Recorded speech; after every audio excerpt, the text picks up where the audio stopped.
Yes, as Martin says, we work together at this establishment. I promise to keep to time so that we won't delay coffee.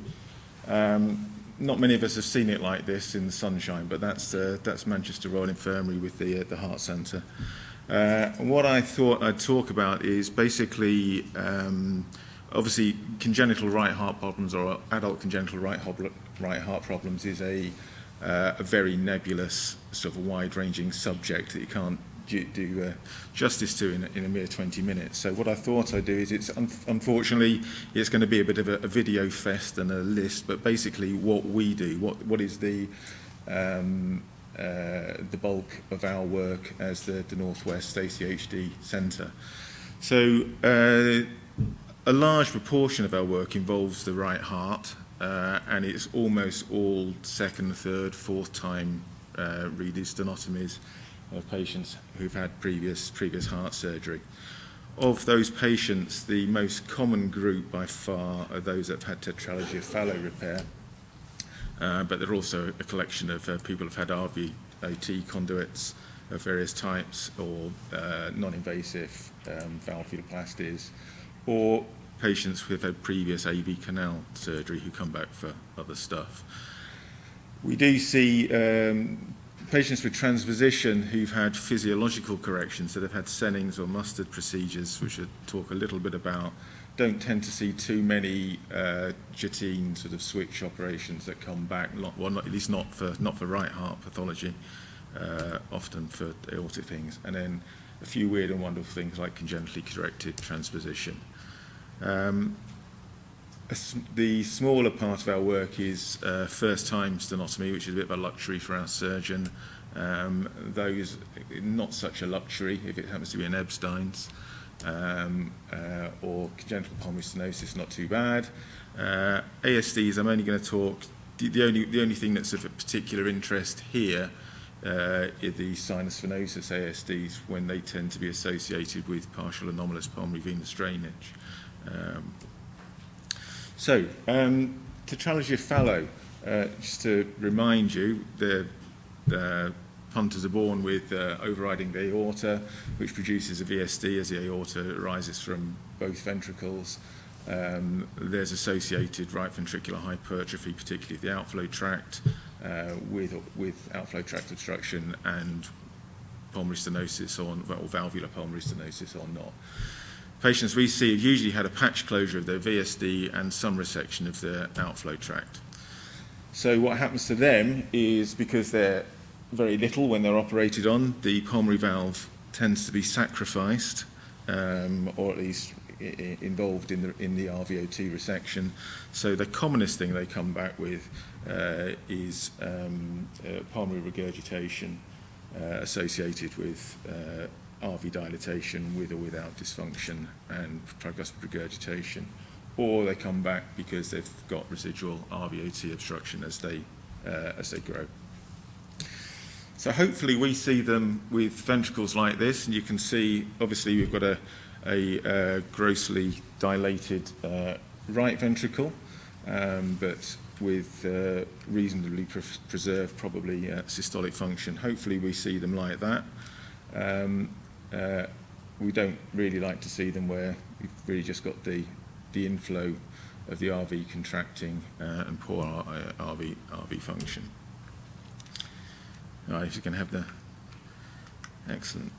One of the things I'm concerned, kind of stress, is that this view, which is an upper esophageal view of the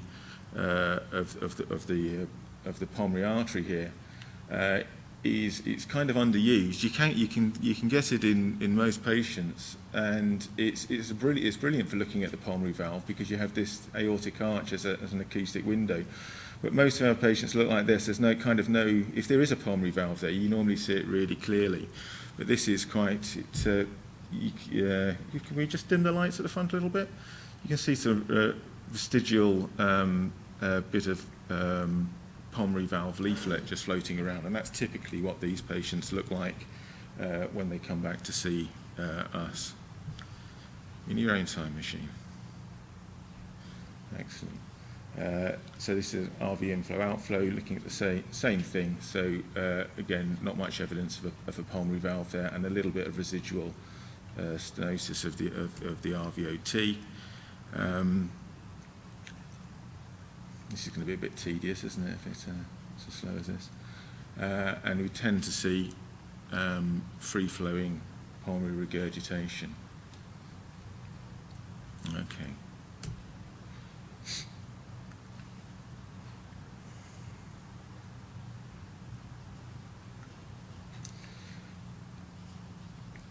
Generally, on that RV inflow-outflow view, if you've got gross TR like we had, gross PR like we had before, it's pretty obvious. If you've got minor degrees of it, it's very difficult to see on colour, because apart from the fact that the blood flow is perpendicular to the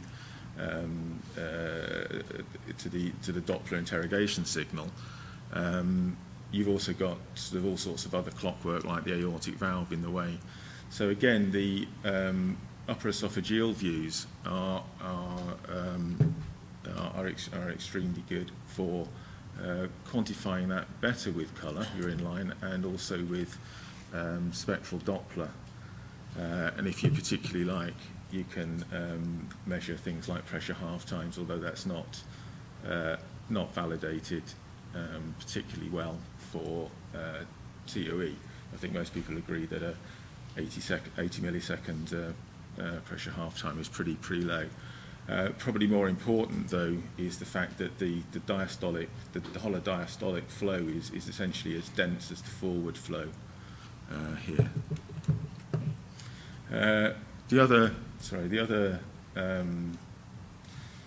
side of the coin we get are patients who've had, here we've got a relatively preserved pulmonary valve, but there's gross residual outflow tract obstruction from this RVH here, and again you can see extremely turbulent flow across that.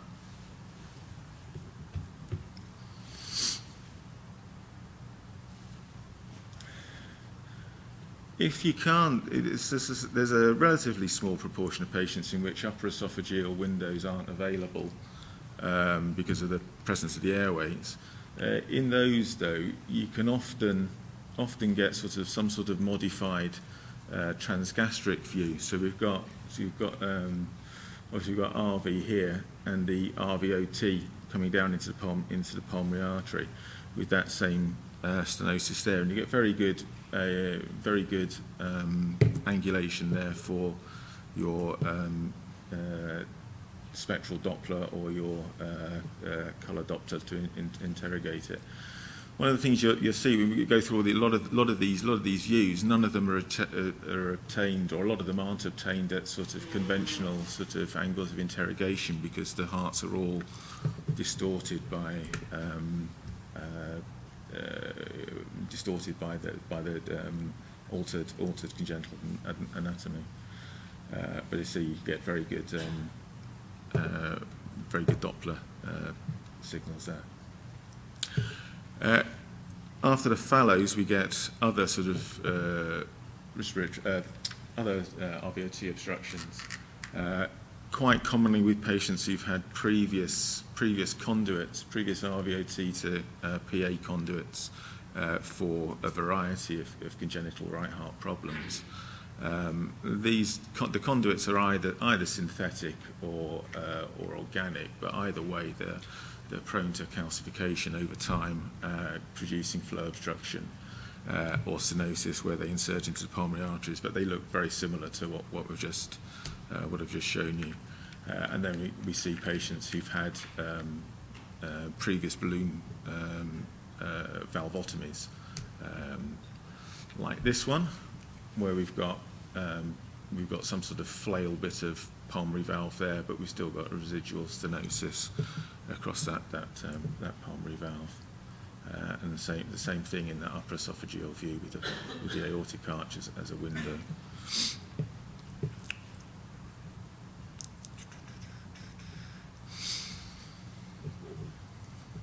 great how these things always run beautifully, don't they?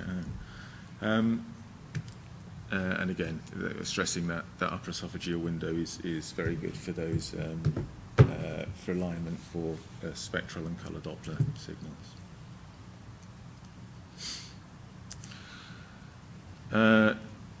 When you've kind of fixed it and put a nice new pulmonary valve in, that window is also extremely good for looking at the pulmonary valve. You tend to see it really, really nicely, much nicer than you do with sort of aortic valves and other likes.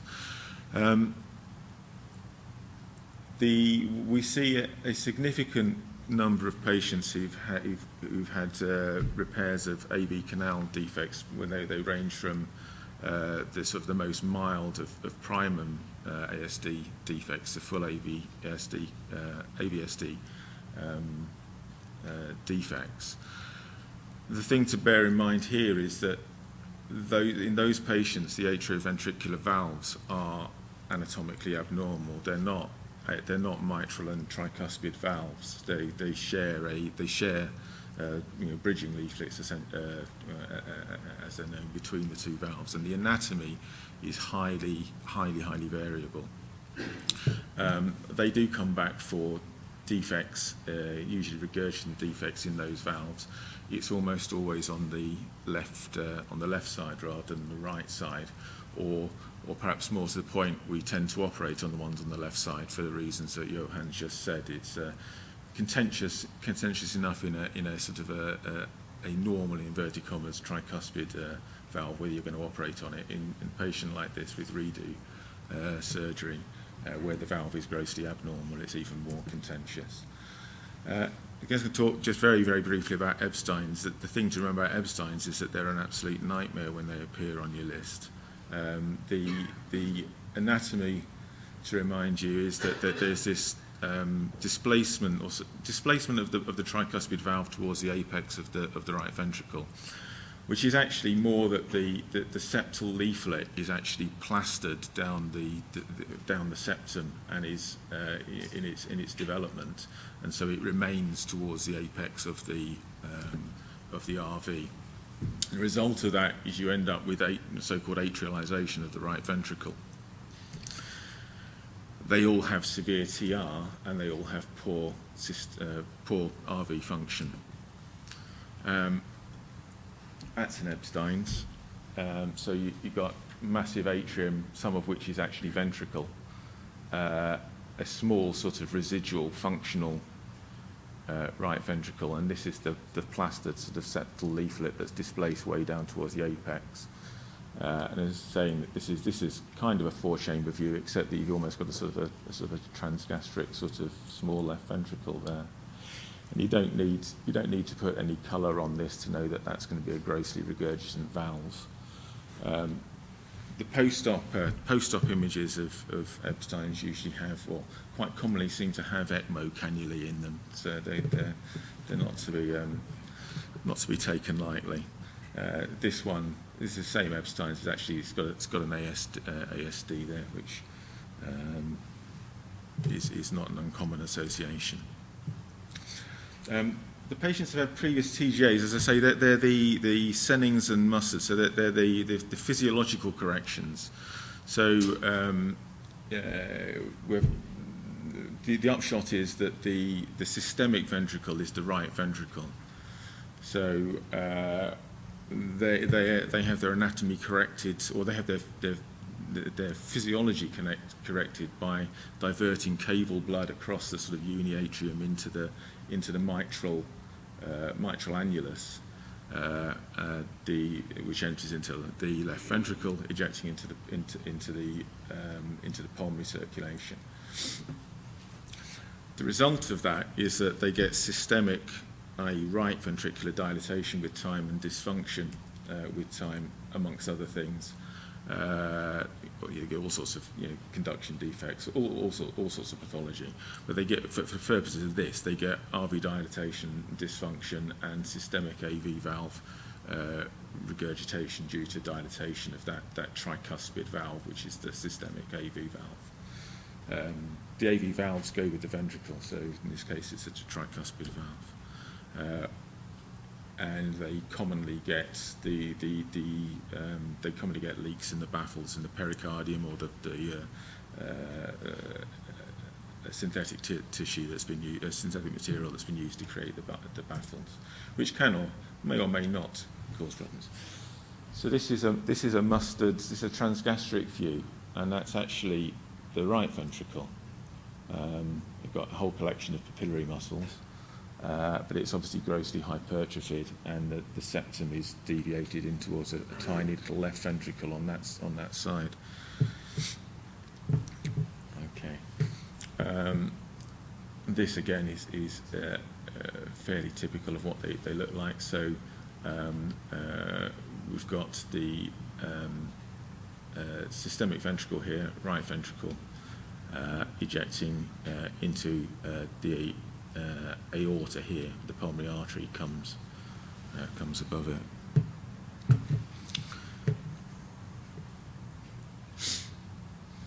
Okay.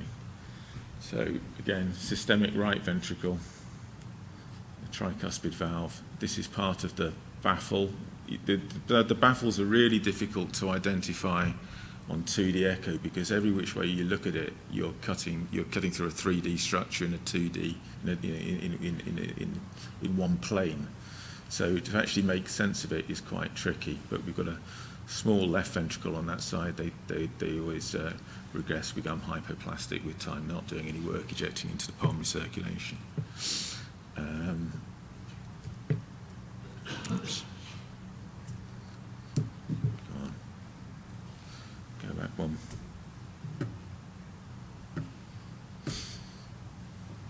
Play, and that's typically what they do. They get fairly gross systemic AV valve regurgitation.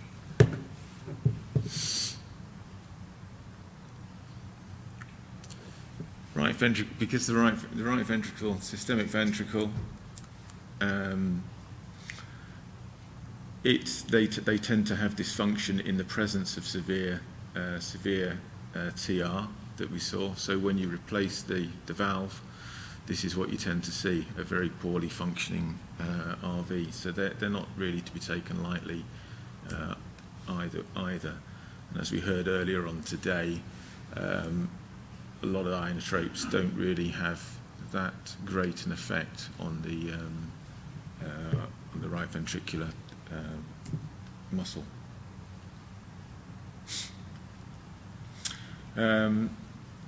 These are just examples of how difficult it is to see. These are baffles that are conducting the blood across the uniatrium.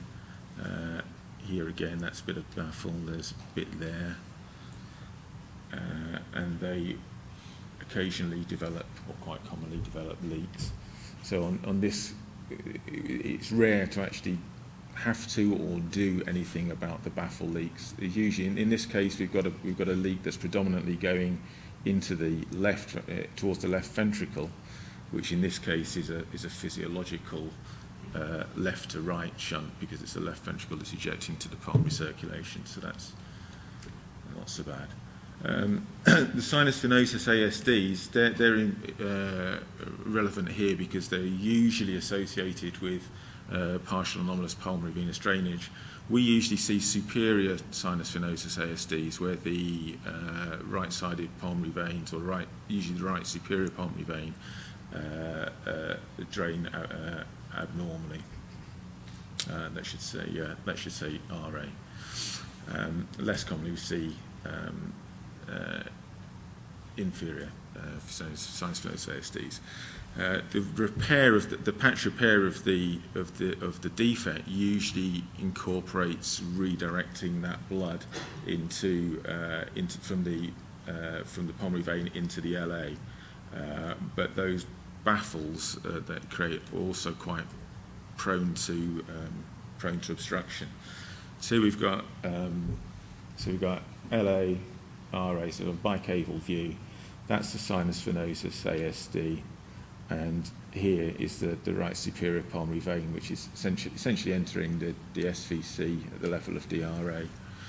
You can see that there's a little bit of red flow from the pulmonary vein, and then this larger blue flow from the LA into the RA across the ASD. And when you repair them, you get appearances like this. This is the baffle within the directing blood from that right superior pulmonary vein across the RA towards the LA.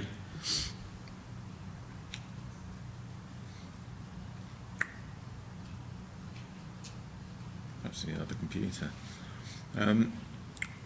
So this is the baffle here. So the right superior pulmonary vein down that way. But you can see that it's the origin as it goes into the LA. That looks pretty tight.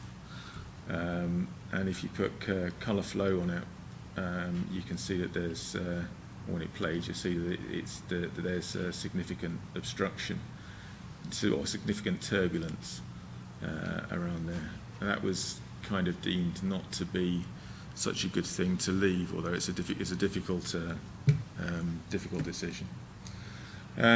Just very briefly, in the last 2 minutes, congenitally corrected tricuspid,